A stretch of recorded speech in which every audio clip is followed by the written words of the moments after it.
নমস্কার প্রিয় তৃতীয় শ্রেণীর ছাত্রছাত্রীবৃন্দ, আজকের এই শিক্ষামূলক ক্লাসে তোমাদের সবাইকে জানাই আন্তরিক স্বাগত। এখন আমরা তৃতীয় শ্রেণীর গণিত বিষয়ে দ্বিতীয় পর্বের তথা দ্বিতীয় পর্যায়ক্রমিক মূল্যায়নের 2026 সালে গণিতের প্রশ্নপত্রটির উত্তর সহ ধাপে ধাপে আলোচনা করব। তাই তোমরা প্রত্যেকে ভিডিওটি স্কিপ না করে প্রথম থেকে শেষ পর্যন্ত ভালোভাবে দেখো এবং চ্যানেলে নতুন হলে অবশ্যই চ্যানেলটিকে সাবস্ক্রাইব করো। তো চলো আর দেরি না করে আমরা মূল আলোচনায় প্রবেশ করি। প্রথমে একের দাগের সঠিক উত্তরের মাথায় টিক চিহ্ন দাও। 1 গুণ 5 সমান 5। 5টি প্রশ্ন রয়েছে, প্রতিটি প্রশ্নের মান 1 নম্বর করে রয়েছে। এখানে মোট নম্বর হচ্ছে 5 নম্বর।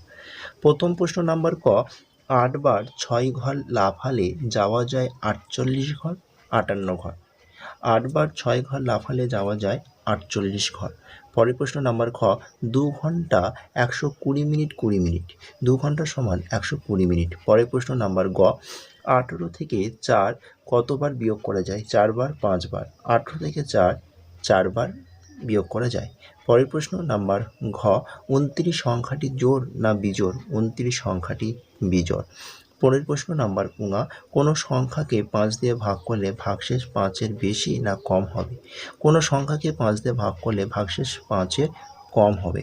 পরের প্রশ্ন নাম্বার 2, শূন্যস্থান পূরণ করো। 1 গুণ 5 সমান 5। প্রথম প্রশ্ন নাম্বার ক, দুটি জোড় সংখ্যা যোগ করলে যোগফল ড্যাশ সংখ্যা হবে? দুটি জোড় সংখ্যা যোগ করলে যোগফল জোড় সংখ্যা হবে।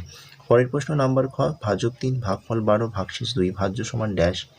ভাজক 3 ভাগফল 12 ভাগশেষ 2 হলে ভাজ্য হবে 38। পরের প্রশ্ন নাম্বার গ, ঘন্টার কাঁটা মিনিটের কাঁটার চেয়ে ড্যাশ। ঘন্টার কাঁটা মিনিটের কাঁটার চেয়ে ছোট। পরের প্রশ্ন নাম্বার ঘ, লিপিয়ারে ফেব্রুয়ারি মাস ড্যাশ দিন। লিপিয়ারে ফেব্রুয়ারি মাস 29 দিন। নাম্বার উঙা, 5 সংখ্যার গড় 7 হলে তাদের সমষ্টি কত? 5 সংখ্যার গড় 7 হলে তাদের 5 সংখ্যার গড় 7 হলে তাদের সমষ্টি 35। নাম্বার 3, গুণ করে গুণফল লেখো।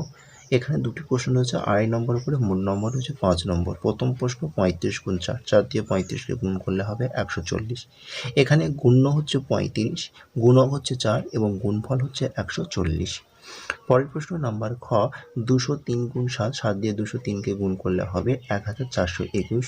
এখানে গুণ্য হচ্ছে 203, গুণক হচ্ছে 7, গুণফল হচ্ছে 1421। চলো পরের পাতায় নাম্বার 4, ভাগফল ভাজক ও ভাগশেষ নির্ণয় করো। এখানে দুটি প্রশ্ন রয়েছে, 2.5 নম্বর করে, মোট নম্বর রয়েছে 5 নম্বর। প্রথম প্রশ্ন নাম্বার ক, 207 ভাগ 5, 5 দিয়ে 207কে ভাগ করলে ভাগফল হবে 41, ভাগশেষ হবে 2। অতএব উত্তর লিখবে যে ভাজ্য সমান 207, ভাজক সমান 5, ভাগফল সমান 41 এবং ভাগশেষ সমান 2। পরের প্রশ্ন নাম্বার খ, 148 ভাগ 6, 6 দিয়ে 148কে ভাগ করলে এখানে ভাগফল হচ্ছে 24 এবং ভাগশেষ হবে 4। অতএব উত্তর লিখবে ভাজ্য সমান 148, ভাজক সমান 6, ভাগফল সমান 24 এবং ভাগশেষ 4। নাম্বার 5, নিচের প্রশ্নগুলির উত্তর দাও। 5 গুণ 2 সমান 10। প্রথম প্রশ্ন নাম্বার ক, বাগানে মোট 8টি ঝুড়ি আম পাড়া হয়েছে। প্রতিটি ঝুড়িতে 25টি করে আম আছে, তাহলে মোট কটি আম পাড়া হয়েছে? অঙ্কটা যেহেতু গুণ হবে, তাহলে 25 গুণ 8, 8 দিয়ে 25কে গুণ করলে গুণফল হবে 8 দিয়ে 25কে গুণ করলে এখানে গুণফল হবে 200, অর্থাৎ 200টি। তাহলে অতএব উত্তর লিখব, তাহলে মোট 200টি আম পাড়া হয়েছে। চলো পরের প্রশ্ন নাম্বার খ, দিদিমণি ক্লাসে 285টি খাতা নিয়ে এলেন, প্রত্যেকে 7টি করে খাতা দিলেন। দিদিমণি কতজনকে খাতা দিলেন এবং কতগুলি খাতা তার কাছে থাকলো? তো দেখানো 7 দিয়ে 285টাকে ভাগ করলে এখানে ভাগফল হবে 40 এবং ভাগশেষ হবে 5।